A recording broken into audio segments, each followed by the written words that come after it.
अल्लाह रब्बुल इज़्ज़त ने रमज़ान मुबारक नसीब फरमाया है तो फिर उसके लिए इंसान को तगोदो करनी चाहिए कि मेरा रमज़ान बेहतर बन जाए, कीमती बन जाए, और उसके लिए इंसान को आगे बढ़ना चाहिए और वो असबाब तलाश करने चाहिए जिनकी वजह से हमारा रमज़ान काबिल क़दर हो जाए, काबिल फ़ख्र हो जाए, मक़बूल रमज़ान बन जाए।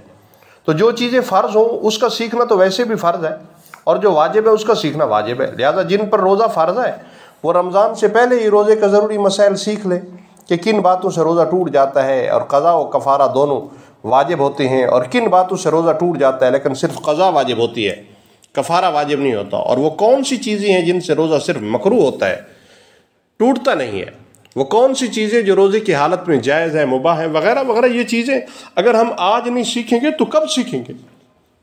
ये इंसान को अल्लाह रब्बुल इज़्ज़त का अता किया हुआ वक्त है, ज़िंदगी है, इसको गनीमत जानना चाहिए, रमज़ान मुबारक की कदर करनी चाहिए। जब इसके फ़ज़ाइल इंसान को मालूम हो, इंसान के जहन में हो, और फ़ज़ाइल को बार बार पढ़ेगा, सुनेगा, तो ज़ाहिर है रमज़ान ख़त्म होने तक फिर रोज़ाना 10-15 मिनट निकाल कर जो बंदा इसको पढ़ेगा तो उसको रमज़ान की लाज़मन कदर महसूस होगी। 11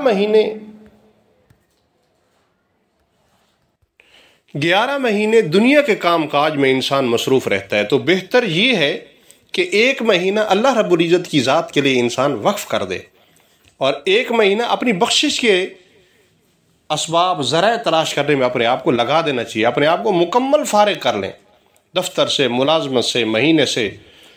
1 महीना के लिए छुट्टी ले लें, इतना तो ज़रूर कर लें, कम से कम दुनिया की मशगूलियात हैं उनको जितना इंसान कम कर सकता है कम कर ले। और एक हदीस पाक में है, फिर कुरान मजीद की तिलावत की बात आई है तो उसके लिए अच्छे कारी का इंतज़ाम हो, खूबसूरत पढ़ने वाले का। एक हदीस पाक में इंसान नमाज से फारिग होता है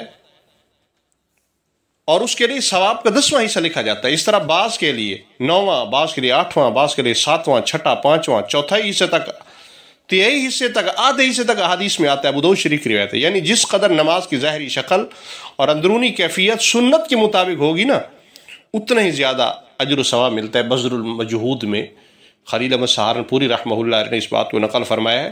लिहाजा तरावी का मुकम्मल सवाब और अजर पाने के लिए ज़रूरी है कि आप ऐसी मस्जिद का इंतखाब करें जिसमें हाफ़िज़ साहब कुरान करीम ऐसा ऐसा आराम के साथ तिलावत करें। किसी ऐसी मस्जिद में हरगिज़ न जाए जिसमें कुरान मजीद गलत तरीके से पढ़ा जाता हो या तेज़ी से पढ़ा जाता हो, इतना कि उसके नतीजे में हरूफ कटते हों या हरूफ अपने मखारिज से अदा न होते हों। तो इसकी वजह से इंसान की नमाज में कमी आती है, आदाब में कमी आती है। अल्लाह रब्बुल इज़्ज़त का ये तो करम है कि उसने हमारे ऊपर करम का मामला फरमाया, रमज़ान नसीब फरमाया, फिर अफ्तारी में सवाब नसीब फरमाया, सहरी का सवाब अलग नसीब फरमाया। ये बख्शिश के बहाने हैं, रहमत हक बहाना में योजन। कुरान मजीद सुनना, कुरान मजीद पढ़ना, अफ्तारी इबादत, सहरी इबादत, दिन को सोना इबादत, सारा का सारा इबादत कर दिया है सिर्फ एक बंदे के लिए। मेरा बंदा, मैं तेरी बख्शिश करना चाहता हूँ, इसलिए अपने आप को संभाल ले। अब भी वक्त है मेरा बंदा, अपने आप को संभाल ले, मेरे पास आ तो संवरा हुआ।